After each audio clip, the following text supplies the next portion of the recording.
Amós 7, 6, versículos, Amós 7, 6, 7 e 8. Amós 6, 7 e 8. Que a graça e a paz de Jesus esteja sobre a sua vida. Quem recebe, diga amém. Aleluia. Você está feliz com Jesus? Deus tem feito grandes coisas sobre a tua vida? A Bíblia diz que aquele que começou em vós a boa obra, Ele há de completá-la até o dia de Jesus Cristo. Amém? Vira para a pessoa que está do seu lado e diz para ela: eu e você estamos em obra. Tenha paciência comigo. Deus está trabalhando na minha vida e na sua vida também. Glória a Deus. Então nós vamos continuar, meus amados irmãos, preciosos, queridos, e aqueles que nos assistem também pela internet. Nós temos 18 irmãos online agora assistindo, através da internet, do YouTube, do site da igreja.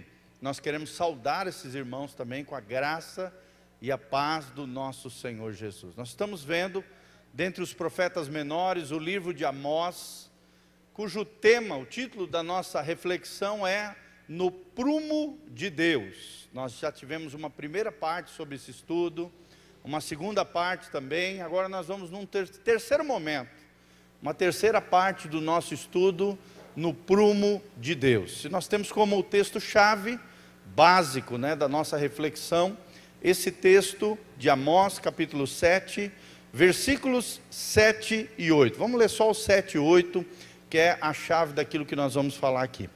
A Bíblia diz: mostrou-me também isto, eis que o Senhor estava sobre o muro levantado a prumo, e tinha um prumo na mão. Fala comigo. Deus tinha um prumo na mão. Isso, até aí. O Senhor me disse: que vês tu, profeta Amós? E respondi eu: um prumo. Então me disse o Senhor: eis que eu porei o prumo no meio do meu povo de Israel, e jamais passarei por ele. Fala comigo. Eis que o Senhor porá o seu prumo no meio do seu povo. Glória a Deus. Quem faz parte do povo de Deus aí? Levanta as mãos comigo, vamos orar. Pai, nós estamos aqui na tua presença gloriosa. Nos humilhamos, ó Deus, diante da tua presença, do teu Espírito, abrimos o nosso coração. Fala conosco nessa noite, Pai. Usa a minha vida como um profeta nas tuas mãos, debaixo da tua graça, da tua misericórdia, Pai, para exaltar o teu nome através da tua palavra.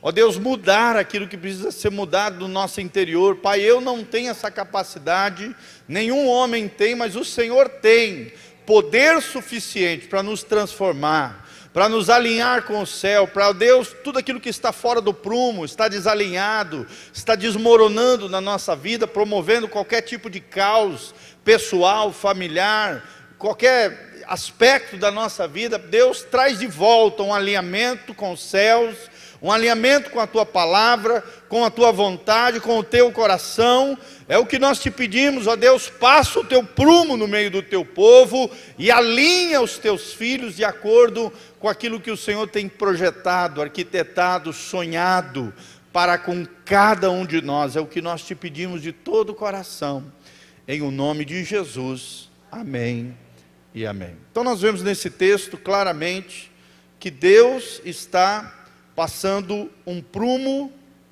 nos nossos corações. Amém? Nós vimos aqui a história de Uzias.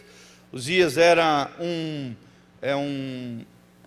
alguém que plantava figos, um plantador de figos, mas que foi chamado por Deus para ser profeta, para trazer uma revelação do coração de Deus em meio ao caos, em meio à corrupção moral daquela sociedade israelita que estava se desviando do coração de Deus. Deus chama um simples plantador de figos, tira ele de trás das malhadas, de trás ali da lavoura, e leva ele como um profeta à frente do seu povo, trazendo essa palavra profética de arrependimento, de volta para Deus, de retorno do povo há um alinhamento com o céu, com o coração de Deus, e nós vemos o quão importante essa palavra é. Então nós vemos aqui decadência moral em meio ao povo de Deus, em meio às pessoas, em meio à sociedade daquela época, como também hoje.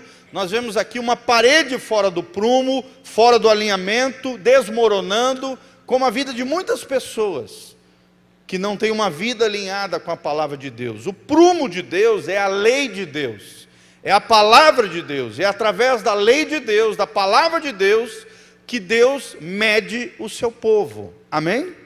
Prumo é aquela cordinha que o construtor usa com um peso embaixo, que vê e observa se a parede está alinhada ou não, se os tijolinhos estão colocados no lugar certo, estão alinhadinhos, estão retinhos, estão bem fundamentados no concreto, e sobre o concreto está colocado os tijolos com argamassa, com cimento, certinho, alinhadinho, para que a construção se torne sólida, se torne bem-aventurada, abençoada, constante, mediante as tempestades da vida. Você sabe, se você construir um muro, e esse muro não estiver alinhado, batendo chuva, vento, vendaval, o que vai acontecer com esse muro? Ele cai. Se não for bem fundamentado, e o fundamento é Cristo, se não for bem alinhado, o alinhamento é a palavra de Deus, esse muro desmorona. Por isso a vida de muitas pessoas tem desmoronado, tem caído, tem sido destroçada pelas intempéries da vida, muitas vezes porque estão desalinhados com o coração de Deus, revelado na palavra de Deus. Amém? Será que você vai deixar o prumo de Deus passar na sua vida, querido? Amém? Você vai permitir isso? Você vai alinhar o seu coração com o coração de Deus, através da palavra de Deus? Então o prumo de Deus é isso, são os valores, são os princípios, são as verdades da palavra, que visam com que eu e você tenhamos uma vida saudável, uma vida segura, à luz da palavra de Deus e diante da presença desse Deus glorioso. Nós vimos que uma vida, para ser bem consolidada, bem fundamentada, ela é instituída por 4 questões principais. A primeira delas, a identidade. E nós já falamos todo o tempo, esses 2 momentos, sobre a identidade, a importância de nós termos uma identidade em Deus. A nossa origem é Deus, nós vivemos para Deus e nós retornaremos para Deus. Por mais que nós fomos gerados por um pai, por uma mãe, não foi eles que nos criaram, quem nos criou foi Deus. Nós lemos isso no Salmo 139, no ventre da nossa mãe, Deus nos teceu, Deus nos formou com uma identidade, Deus nos criou para a glória de Deus, amém? Para desfrutar da sua presença gloriosa e vivermos para a glória de Deus. Identidade, como é importante que eu e você tenhamos identidade. Quando nós temos identidade, nós não nos movemos por aquilo que as pessoas dizem de nós. Nós sabemos quem somos nele, no coração dele. E por toda a vida cristã, você vai estar se descobrindo nessa aventura com Deus, quem é você dentro do coração de Deus. Amém? Nós já não nos ofendemos com as pessoas, porque nós sabemos quem nós somos em Deus. Nós não somos inseguros, porque a paz de Cristo, que excede todo entendimento, habita no nosso coração. Nós não tentamos nos levar por carências, por sentimentos, não, porque nós sabemos que somos amados pelo nosso Pai Celestial. Amém? E além disso, Deus coloca pessoas maravilhosas ao nosso redor, para que possamos amar e que também possamos ser amados por essas pessoas. Mas infelizmente, quando nós não temos uma identidade definida, quando Satanás, através dos pecados, das circunstâncias, dos problemas, das adversidades, de alguma maneira tenta desfigurar, despersonalizar, tenta destruir a nossa identidade, e ele sabe o poder disso. Quando ele destrói a tua identidade, ele destrói o teu destino. Fala comigo, identidade gera destino. Satanás sabe disso, por isso ele quer destruir a tua identidade. Porque ele sabe que se destruir a tua identidade, ele destrói o teu destino. Mas Jesus está aqui, pela sua palavra, para resgatar eu e você, quanto à nossa identidade. Amém? Uma identidade esfacelada, destruída por Satanás, ela é facilmente ferida. E aí, através das feridas da alma, nós aprendemos aqui, geralmente nós reagimos de duas maneiras equivocadas. Ou você reage através da agressividade e sai ferindo, arrebentando pessoas, falando palavrão, ofendendo, amaldiçoando, né? Praguejando na vida das pessoas, destruindo as pessoas com a língua. Nós aprendemos que a língua é como a boca é como um arco e a língua é como uma flecha, que ela tem a capacidade de construir ou destruir a vida de uma pessoa. E assim muitas pessoas são agressivas, grossas, estúpidas, mal educadas, ferinas. Toda pessoa ferina, ela é na verdade uma pessoa ferida. Precisa da cura e da restauração do Senhor Jesus. Amém? Será que você não tem ferido as pessoas que estão ao seu redor? Será que você tem ferido ou construído, edificado, abençoado a vida? Nós temos aprendido que quando nós abrimos a nossa boca para abençoar as pessoas, o que acontece com o coração das pessoas? O coração das pessoas se abre para você. Fala assim comigo: quando eu abençoo pessoas, o coração dessas pessoas se abre para mim. Olha que coisa tremenda, gente. Mas quando você pragueja, fala palavrão, ofende, critica só, fala coisas negativas, destrutivas, quando você amaldiçoa as pessoas com a boca, o coração das pessoas se fecha para você. E você não tem acesso ao coração daquelas pessoas. Tente fazer isso com os seus filhos. Quanto mais você abençoar os seus filhos, mais eles vão abrir o coração para você. Quanto mais você abençoar os seus funcionários, as pessoas que estão ao seu redor, mais as pessoas vão se sentir amadas, valorizadas, acolhidas e abertas para se relacionarem com você. Amém? Então nós não podemos ter essa postura agressiva.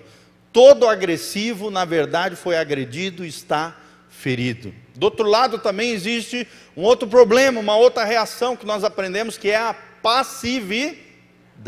Passividade é aquela pessoa que não se posiciona, que recebe os problemas todos sobre si. É aquela pessoa que absorve os problemas de todo mundo, carrega o peso excessivo, e às vezes até as responsabilidades que não é dela, que é dos outros, atrai sobre si, somatiza, absorve, encolhe, se encaverna, se enclausura, se fecha para a vida.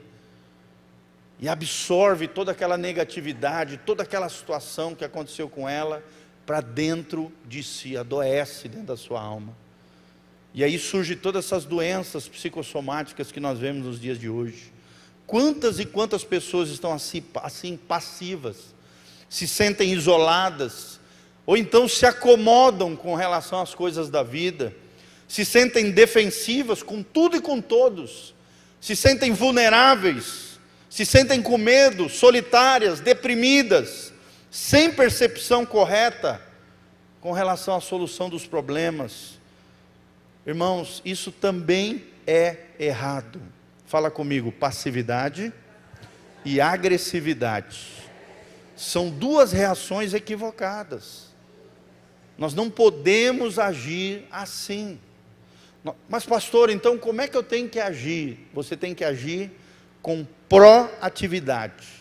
Você tem que se posicionar em Deus, através da sua fé, se valorizando como pessoa, se posicionando diante dos desafios da vida, e agindo, falando, fazendo, não com carnalidade, fazendo aquilo que é errado do ponto de vista de Deus, mas com espiritualidade, com maturidade, com sabedoria, estabelecendo, por exemplo, limite às pessoas que estão te ofendendo, te ferindo, te machucando. Por exemplo, você está num ambiente com alguém, de repente aquela pessoa começa a te ofender, começa a te xingar. Irmão, você não pode nem agredir ela, partir para a violência física, mas muito menos ficar naquele ambiente e absorver tudo aquilo que aquela pessoa está fazendo, e jogar aquilo para dentro de si, e morrer emocionalmente. Isso é passividade.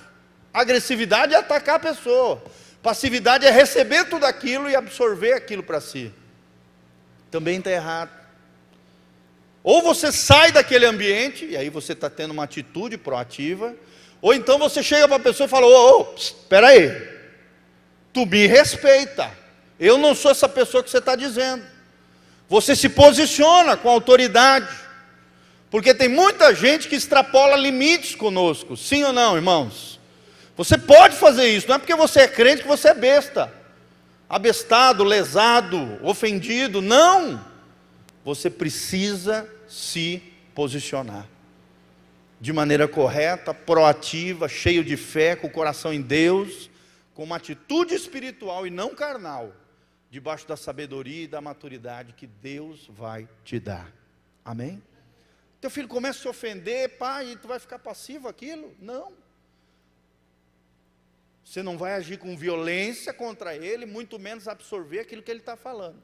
Você vai se posicionar diante dele e falar: fala baixo. Você está falando com a tua mãe, você está falando com o teu pai, você não está falando com o teu amiguinho. Você se impõe, estabelece limites e mostra para ele quem você é, a tua autoridade, a tua capacidade, que aquele ambiente, a tua casa, quem canta de galo é você e não ele, que quem manda ali é você e não ele, e que se ele quer morar ali dentro, tem que haver respeito e dignidade naquele ambiente, naquele lugar. Amém?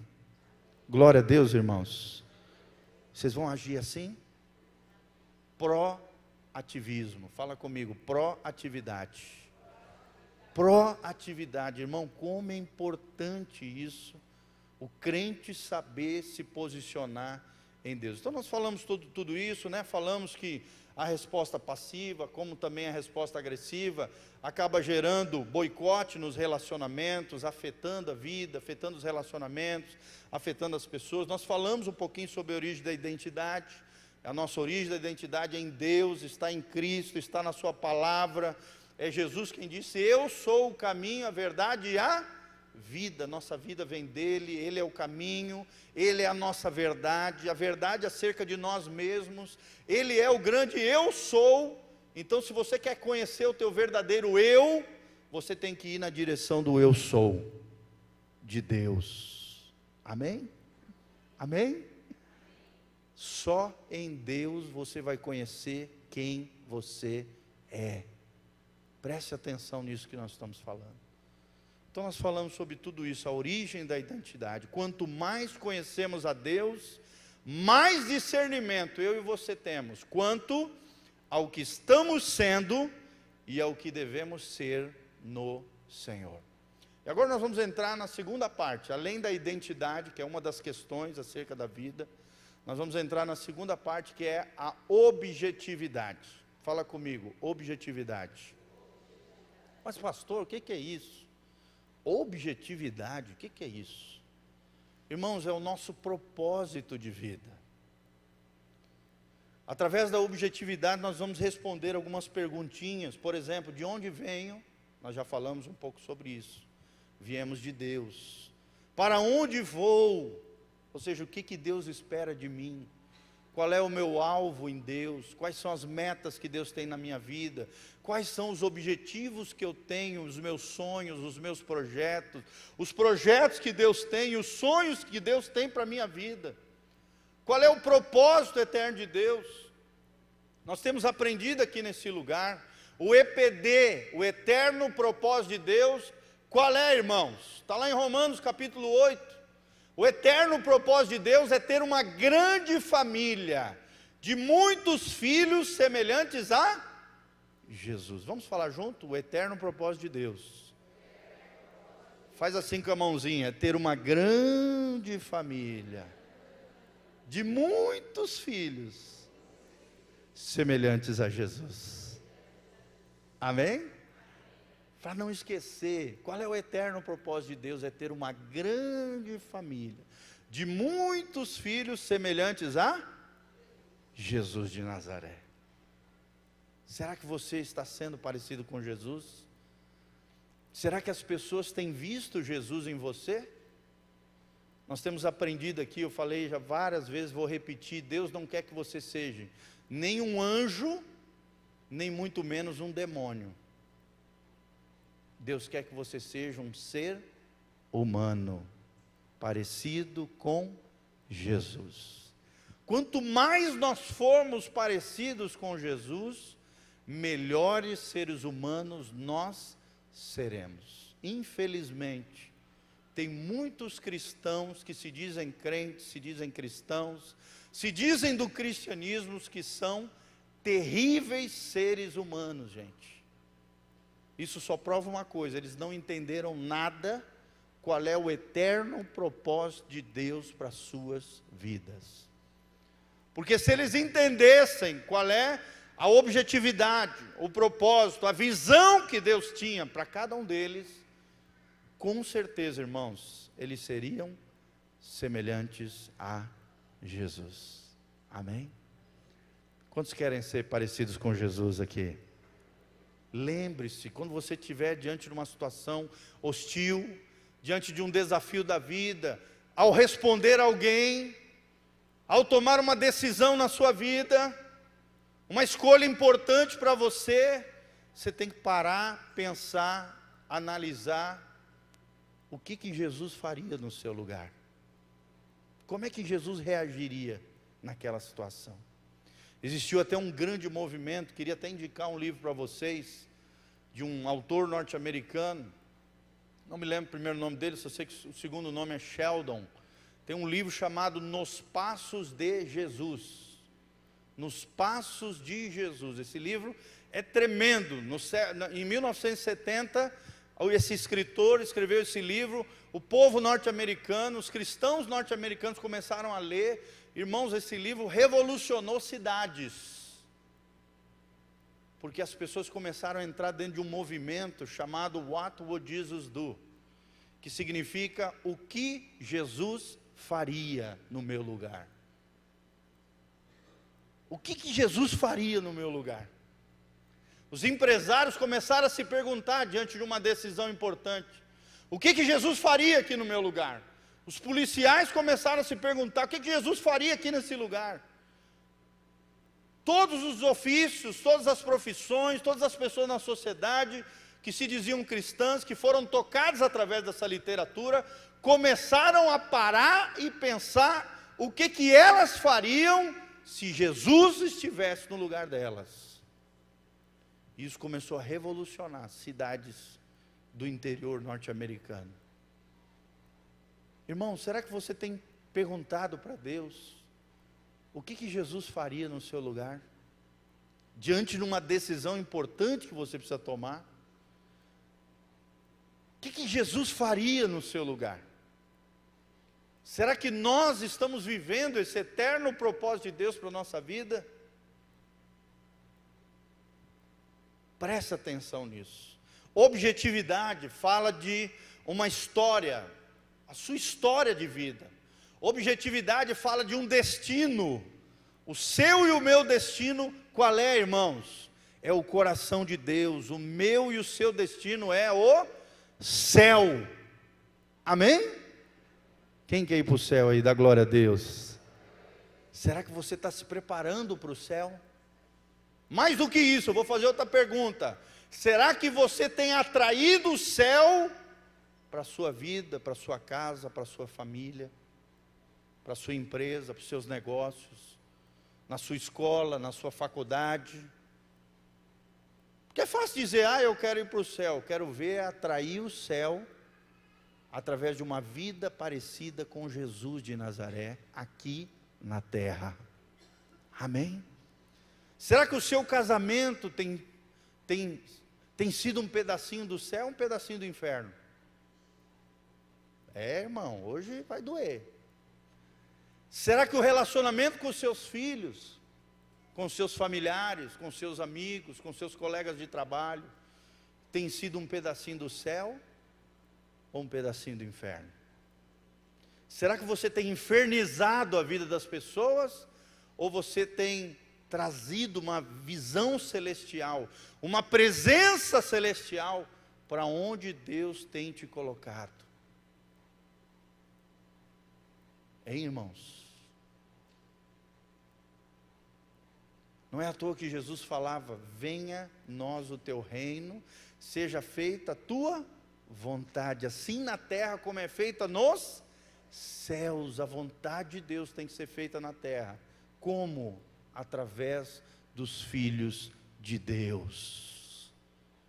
Sabe como é que nós atraímos o céu para a terra? Obedecendo a Deus, sendo parecido com Jesus, atraindo a presença de Deus para a terra, através de uma vida de obediência, de alinhamento com o céu, no prumo de Deus. É isso que Deus tem para mim e para você. Preste atenção. Objetividade fala da nossa herança. Você sabe qual é a tua herança em Cristo?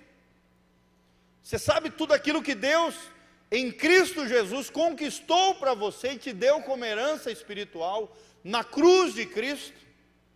Por exemplo, vamos citar exemplos. Existe perdão disponível para você. Amém? Você pecou, irmão, errou? Confessa o teu pecado, se arrepende, que existe perdão disponível para você. É uma das heranças que nós temos na cruz de Cristo. É o perdão, com a confissão e com o arrependimento. Existe perdão, existe libertação, existe cura para mim e para você. Amém? São heranças espirituais, são bênçãos sem medidas. Quantas pessoas aqui foram abençoadas por Deus no ano de 2018? Levanta a mão aí, quero ver. Bem alto, bem alto. Não tenha medo do desodorante vencido, tá, irmãos? Ai, pastor. Não, fica tranquilo.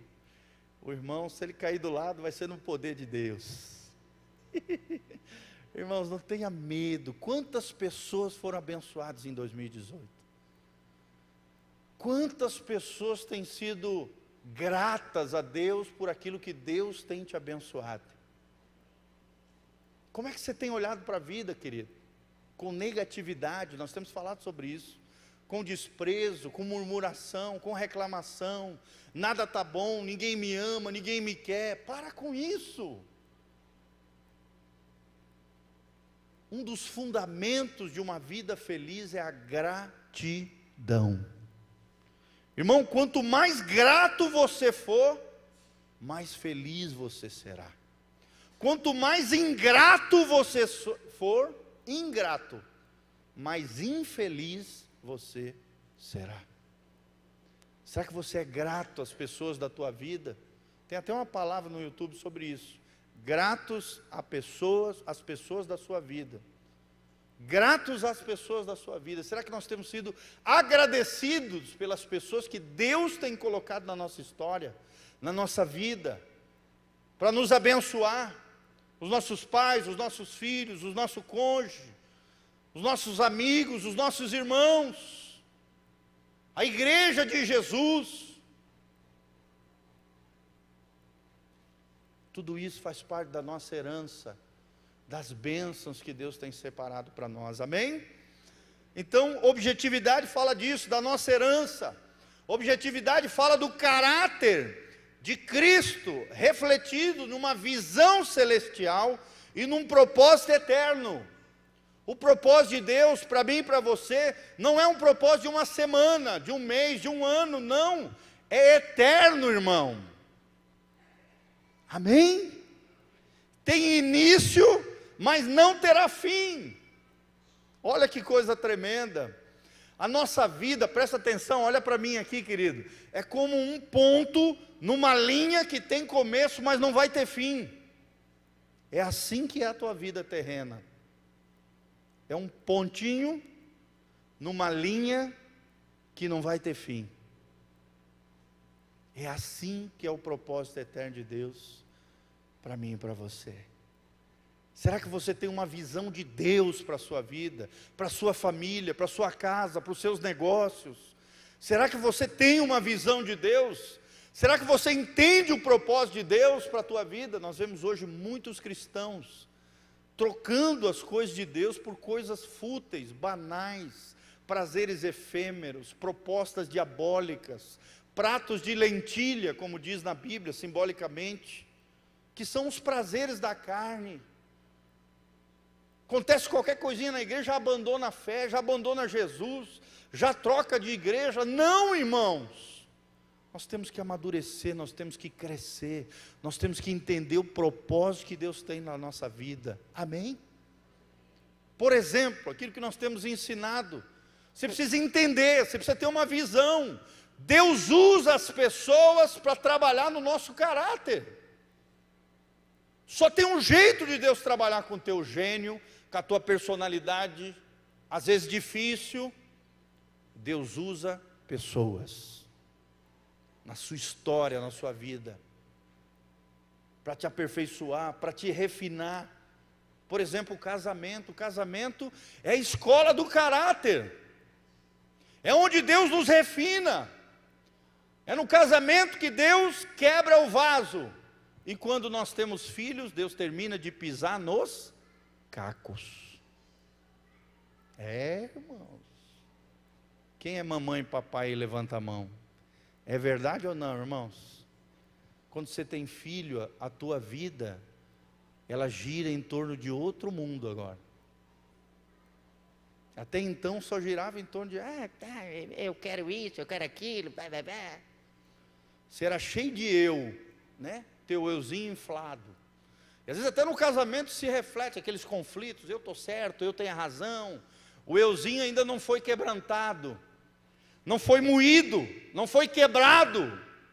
E tem tanta confusão, tanta briga dentro da relação, porque o eu ainda não foi quebrado. Quando você tem um filho, 2 filhos, 3 filhos, igual eu tenho 3, porção tripla de quebrantamento, irmãos.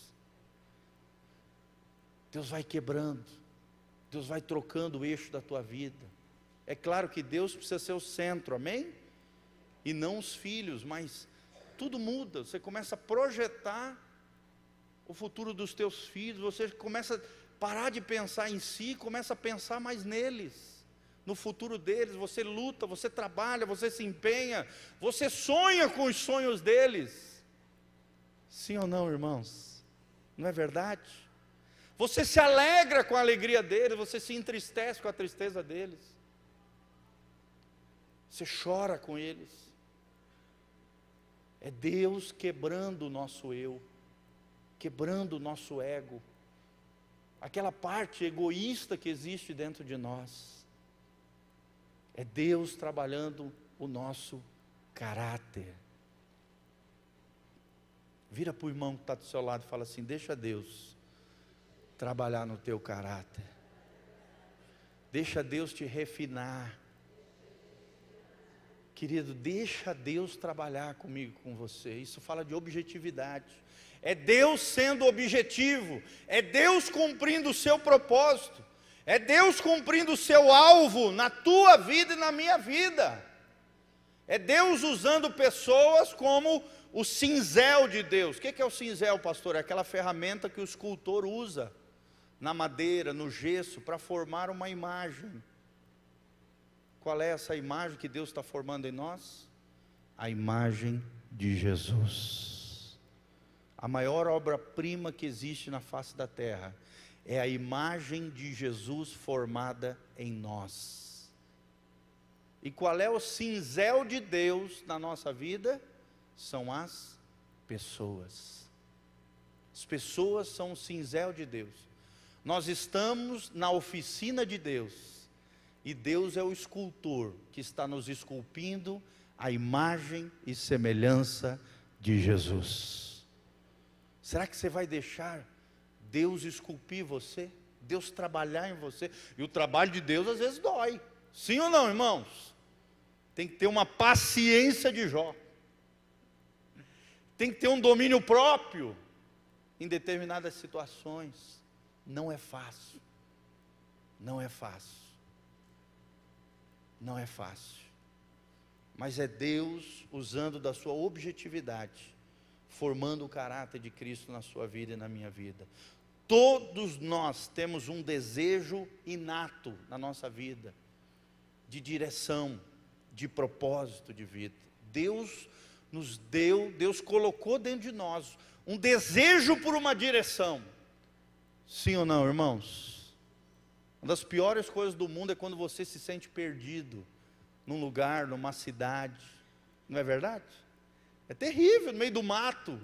Imagina você ser jogado no meio da selva amazônica, você perdido naquele lugar, mas dentro de você brota um senso de direção, de propósito. Aí você vê um riozinho, o que você pensa? Opa, vou seguir o rio aqui, na margem do rio, uma hora eu vou chegar numa praia. Sim ou não, irmãos?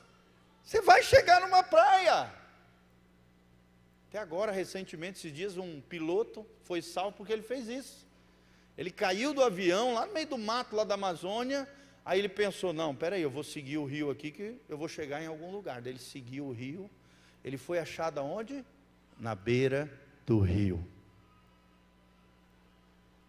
Os soldados ali da aeronáutica, né, as pessoas ali da fazenda, que estavam procurando por ele, acharam ele caído, quase morto, depois de 4 ou 5 dias, sem se alimentar, todo queimado, por causa da queda do avião, um avião agrícola, mas foi salvo, está lá se recuperando na UTI, porque ele seguiu uma direção que deu vida para ele.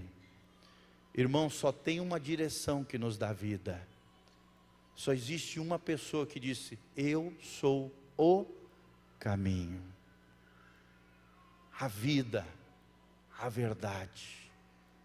Aí fora, no mundão de hoje, relativista, né? Místico, esotérico, pós-moderno, como diz aí, no mundo de hoje, as pessoas estão apregoando a seguinte mentira: todas as verdades conduzem ao mesmo Deus. Isso é uma grande mentira, gente. Só existe um Deus verdadeiro, o Deus criador dos céus e da terra. O resto, tudo são falsos deuses, são deuses com D minúsculo. Existem deuses com D minúsculo? Claro que existe. Mas só existe um Deus verdadeiro, o Deus da Bíblia. O Deus que foi o Pai de Jesus de Nazaré. O Deus que criou eu e você, que nos deu senso de direção. A direção é algo inato nosso. Nós nascemos com esse desejo de direção, de propósito de vida. Quando não sabemos ou perdemos isso, a vida perde o seu sentido. É uma realidade, é o que nós vemos hoje. Muitas pessoas, igual barata tonta, né? Se afundando nas drogas, se afundando na bebedice, se afundando na prostituição, se afundando nas coisas erradas dessa vida, porque a vida delas não tem sentido. Parece uma barata tonta que acabou de cheirar um remédio que está matando elas. Esses dias mesmo eu passei remédio lá em casa, estou tendo um probleminha, não sei se vocês também, as baratas tudo entrando lá, e eu comprei um Coltrane, foi lá e tivemos que tirar todas as panelas do armário e tal, jogar em tudo quanto é canto da casa, e as baratas ficam doidinhas. Sim ou não? Fico doidinho com aquele remédio, mas daí elas vão lá perto onde a gente passou o remédio e elas caem mortas. Assim é a pessoa que não busca a direção de Deus. Ela fica igual uma barata tonta. A vida perde o seu sentido. Mas graças a Deus que nós temos Jesus. Amém? A falta de razão para viver torna a vida desestimulada, mórbida e às vezes, em casos mais extremos, até depressiva. Quando a pessoa não entende o sentido da vida, quando a pessoa não entende o propósito da vida dela, quando a pessoa perde a direção da sua vida, a vida perde sentido. E em casos mais extremos pode se levar até a doenças psicossomáticas, a situações crônicas, emocionais na vida das pessoas. Irmãos, por isso é que nós precisamos da objetividade de Deus. Amém? Você vai deixar Deus passar o prumo na sua vida? Qual é o prumo de Deus?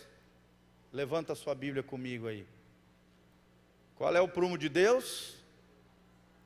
A palavra de Deus é o prumo de Deus. Tudo aquilo que tiver desalinhado da nossa vida, pela graça de Deus, através da palavra de Deus e no poder do Espírito Santo, nós vamos voltar a sermos alinhados consolidados, edificados no poder do nome de Jesus. Amém? Nós vamos continuar essa ministração, ainda tem muita coisa para falar, tá bom? É uma série de estudos bem grandes. Deu 4 páginas do caderninho do pastor Giovanni. Nós estamos na 2ª página, terminando a 2ª página, mas graças a Deus por isso. Nós não estamos com pressa, vamos estar caminhando, Deus vai falando, e o resto, quem vai fazer é Ele. Amém?